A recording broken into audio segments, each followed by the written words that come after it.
கட்ச் பயணிகளுக்கு விஜய் அரசு கூடுதலா 10,000 கொடுத்தது ஏன்?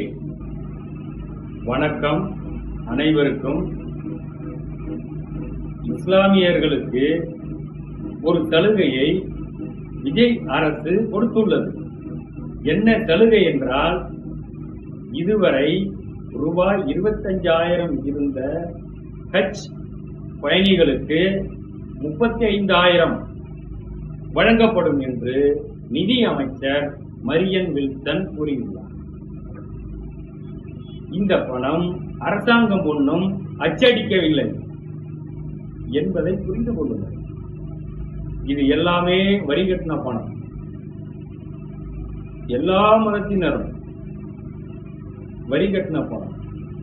நீங்கள் அரசியல் செய்வதற்காக, ஓட்டுக்காக இந்த தொகையை உயர்த்தி கொடுத்தீர்கள்.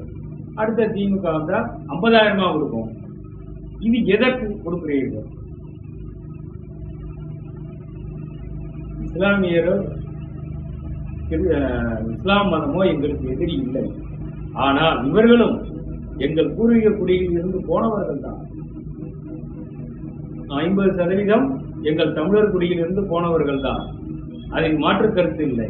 ஆனால் அவர்கள் அந்த தமிழர், தமிழ் பண்பாடு இதெல்லாம் கரைச்சி விட்டு அவங்க வேற ஒரு இதை கொண்டு வராங்க.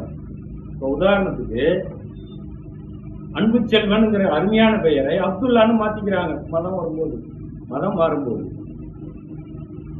தமிழ் பெயர் முடிஞ்சுதா? மதம் மாறினதும் உருது கத்துக்கிறாங்க. வீட்டுல உருது தான் பேசுறாங்க. தமிழ் மொழி முடிஞ்சுதா? அப்ப தமிழ்நாட்டில் தமிழங்கிறதுக்கு என்ன அடையாளம் இருக்கு? நீங்க தமிழர்களா? ஊழியக்கூடியான நீங்க தமிழர்கள் மதம் மாறுங்க, வேணாங்கள மாறிங்க. பெயர் மாற்றம், மொழி மாற்றம் இதெல்லாம் எதற்கு? சரி, இருந்துட்டு போங்க. இப்ப இந்த விஜய் அரசு செய்தது மிகப்பெரிய தவறு. நாங்க திமுக கொடுக்கும் போதே எதிர்ப்பு தெரிவித்தோம். இதை ஒவ்வொரு அரசும் கூட்டி கூட்டி கொடுக்கிறது தொகையை.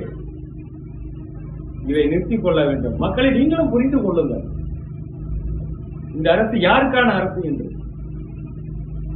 திமுக அரசு, அதிமுக அரசு, தாவேகா எல்லாமே திராவிட சித்தாந்தம், திராவிட கோமாளிகள் அரசு என்பதை தெரிவித்துக் கொள்கிறேன். திருந்துங்கள் தமிழர்களே, ஒன்று கூடுங்கள். இஸ்லாமிய மக்களே, நீங்கள் ஒரு நாள் தமிழர் குடியாக வாழ்ந்து பாருங்கள், தெரியும். நன்றி, வணக்கம்.